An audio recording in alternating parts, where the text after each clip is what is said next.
मांगों को लेकर सरकार से गुहार लगा रही। तमाम बार प्रदर्शन किए गए, ज्ञापन पत्र सौंपे गए, लेकिन सरकार ने कोई उचित कदम नहीं उठाया। आशा वर्कर्स का साफ तौर पे यही कहना है, इन्हें राज्य कर्मचारी का दर्जा दिया जाए। इनकी जो अन्य मांगे हैं, जैसे कि मानदेय वृद्धि हो गए, प्रोत्साहन राशि हो गए, इन सारी चीजों को लेकर सरकार के द्वारा एक कदम उठाया जाए, लेकिन सरकार ने अभी तक कोई भी कदम नहीं उठाया है। दूसरी तरफ ये भी देखने को मिल रहा है कि अधिकारियों की हिलाहवाली की वजह से इन आशा वर्कर्स को कई सारी समस्याओं का सामना करना पड़ रहा है। और ये किसी एक विभाग की बात नहीं रही है, बल्कि उत्तर प्रदेश में जो तमाम संविदा और आउटसोर्सिंग के कर्मचारी हैं, वो अपनी मांगों को लेकर सरकार के सामने खड़े होते, आंदोलन करते हुए नजर आते हैं, ज्ञापन पत्र सौंपते हुए नजर आते हैं, लेकिन फिर भी सरकार कोई कदम नहीं उठाती। आखिरकार हार कर ये कर्मचारी अपने काम को पूरे मनोयोग से करते हुए नजर आते हैं, लेकिन फिर भी सरकार इनके बारे में कुछ भी सोचती हुई नजर नहीं आती है।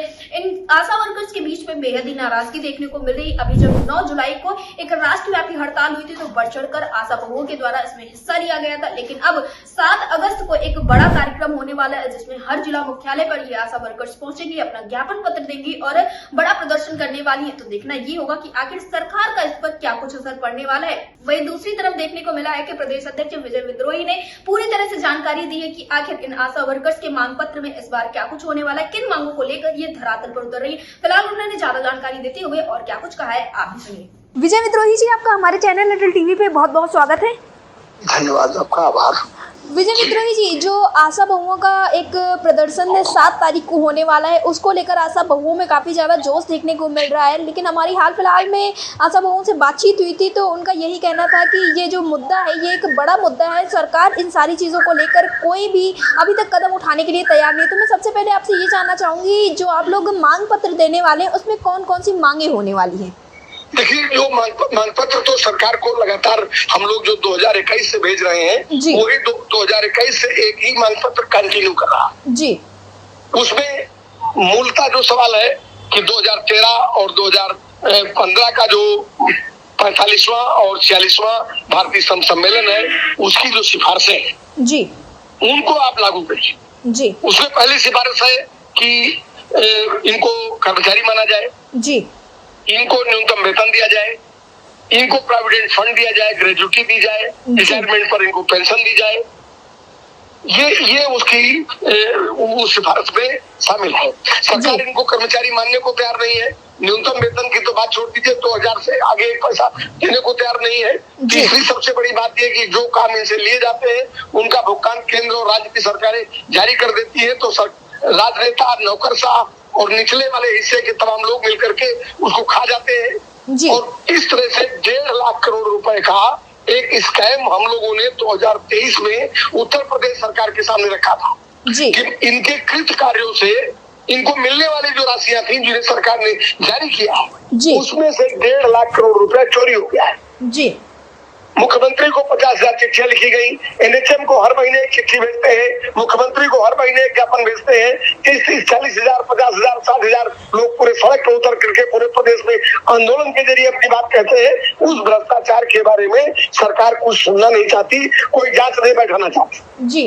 तो एक प्रमुख सवाल ये है कि 45वें 46वें श्रम सम्मेलन की सिफारिशों को लागू करिए। दूसरा ये है कि ये 1.5 लाख करोड़ जो 2023 में था, ये बढ़ते हुए अभी 2 लाख करोड़ के आसपास पहुंच गया है जी।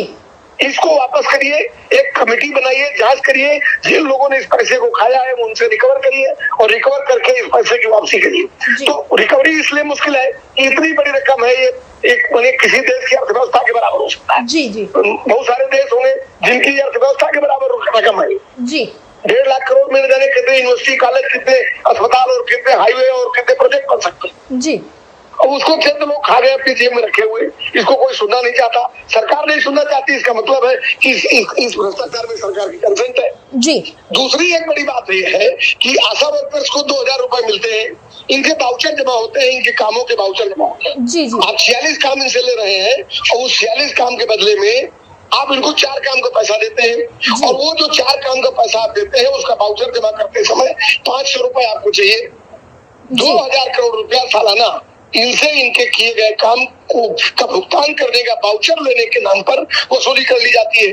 हमारा एक सवाल ये भी है, एक बड़ी महत्वपूर्ण बात मैं आपके सामने रखना चाहता हूँ, जो बहुत हास्यास्पद लगेगी आपके जी। विशाखा केस में सुप्रीम कोर्ट ने कहा था कि जहां भी महिलाएं काम करती हैं वहां पर gender sensitisation committees against sexual harassment GS case बनाया जाए जी। और ये जजमेंट आए 12-14 साल में।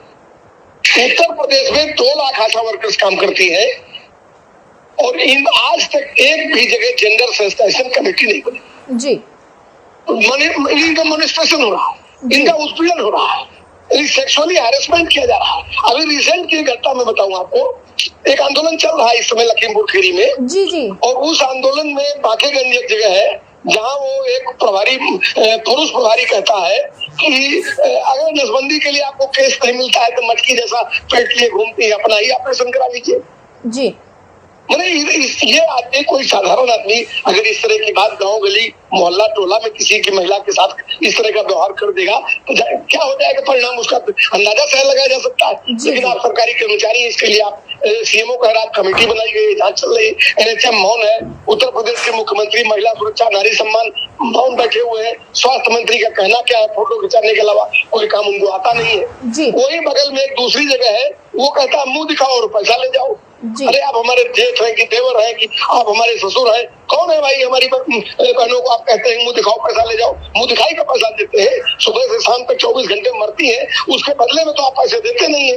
इतनी अपमानजनक स्थिति में काम करने वाली महिलाओं के यौन हिंसा से निपटने के लिए आज तक प्रदेश के अंदर कोई भी जेंडर सेंसिटाइजेशन कमेटी नहीं बनी और इसकी मांग भी पिछले 5 साल से लगातार उत्तर प्रदेश आशा वर्कर्स यूनियन लगातार सवाल उठा रही है। क्या दिक्कत है आपको? और जबकि आप देखिए कि एनएचएम की जो निदेशक है वो सब महिला जी, लेकिन नहीं, उनको भी महिलाओं के सम्मान की कोई चिंता नहीं है। इलाहाबाद की घटना है, वो एक सीएमओ है वहाँ, सहायक अपर मुख्य चिकित्सा अधिकारी लखीमपुर खीरी जी, वो जनाब रात में एक आशा को फोन करते हैं मैं तुमसे शादी करूंगा जी। उसका ऑडियो वो परेशान होकर के उसने उनका वॉइस रिकॉर्डिंग की, सवेरे सीएमओ के आ गई, सीएमओ कर रहे आवाज तो उसकी नहीं लग रही, जान जाई गई, रफा दफा हो गई।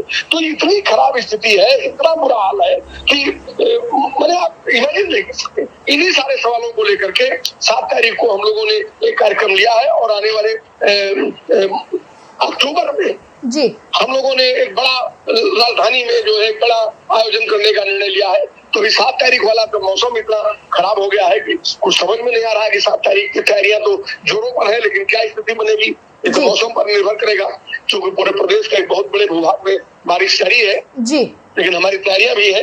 तो यही सब सवाल है और सरकार कुछ सुनना नहीं चाहती है, सरकार कुछ करना नहीं चाहती, सरकार लुटेरों के साथ है और सरकार इस लूटपाट में खुद सरकार के मंत्री और नौकरशाह शामिल है और इसलिए वो मजदूरों की, मेहनतकशों की कोई आवाज सुनना नहीं चाहती जी। विजय विद्रोही जी, मेरा आपसे अंतिम सवाल यही है कि जो 7 तारीख वाला कार्यक्रम है, अगर मौसम सही होता है तो ये कार्यक्रम जैसा कि राजधानी लखनऊ में किया जाना है, तो क्या इस कार्यक्रम में पूरे उत्तर प्रदेश की आशा वर्कर्स आएंगी या फिर हर जिले का कार्यक्रम अलग अलग होगा? नहीं, 7 अगस्त का जो कार्यक्रम है वो जिला मुख्यालयों पर है जी। अक्टूबर में जो कार्यक्रम हम लोगों ने लिया है वो कार्यक्रम राजधानी में। तो ये जो 7 तारीख को है, मौसम खराब ही रहता है, तब भी जो जिसकी जैसी स्थिति बनेगी उसके अनुसार लोग अपने अपने तरीके से प्रोटेस्ट करेंगे।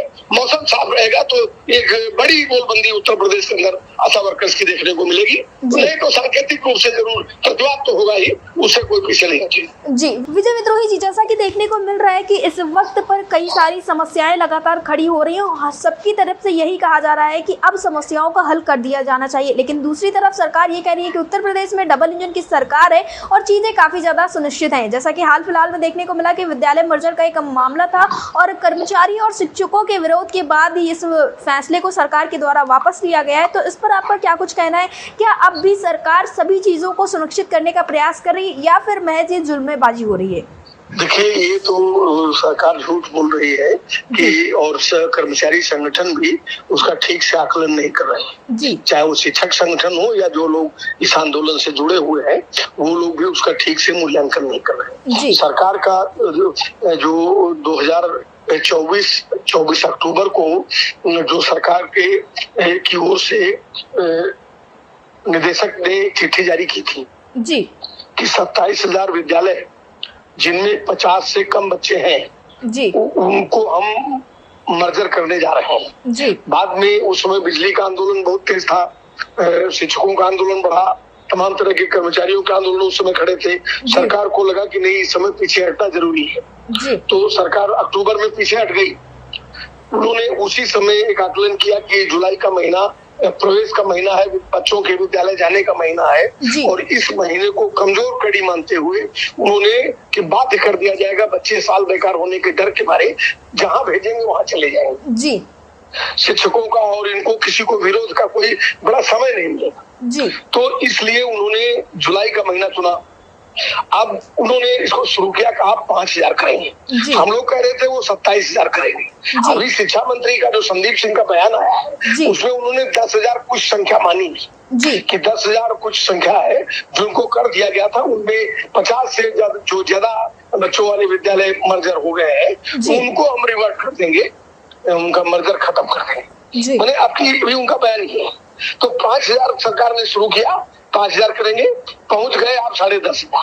जी, ठीक है। अभी आप कह रहे हैं कि हम 50 से कम वाले, तो 50 से कम वाले बच्चों वाले जो विद्यालय है उनकी संख्या 27,000। जी, तो सरकार तो अपने फैसले पर भी डटी हुई है। सरकार पीछे कहाँ हटी? जी, सरकार तो कहीं पीछे नहीं हटी। सरकार ने एक बयान दे करके इस पूरे मूवमेंट को, इसका जो कंसोलिडेशन था, इसकी गंभीरता जो थी, इसको कुछ लिक्विडेट करने, जनता में कुछ भ्रम पैदा करने, शिक्षक संगठनों के हिस्से को हटाने, समझाने, मैंने ये पूरा एक कार्रवाई के पीछे एक दांव पेच छिपा हुआ है। जी, बाकी सरकार का रूलर उसी दिशा में है, वो कहीं एक कदम पीछे नहीं हटे हैं। उनको 27,000 माने 27,000 स्कूल बंद कर रहे हैं और उसमें वो एक विद्यालय नहीं छोड़ने वाले हैं। जी, और इसलिए शिक्षक संघ हो या दूसरे संगठन हो या इस आंदोलन से जुड़ी हुई जो भी फोर्सेस है, सबको इस बात को ठीक से समझना चाहिए और बहुत अपना पीठ थपथपाने और सरकार के इस कृत्य पर ताली बजाने के बजाय उनके इस वक्तव्य का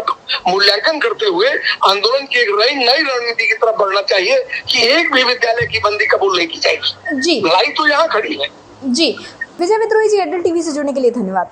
आभार आपका।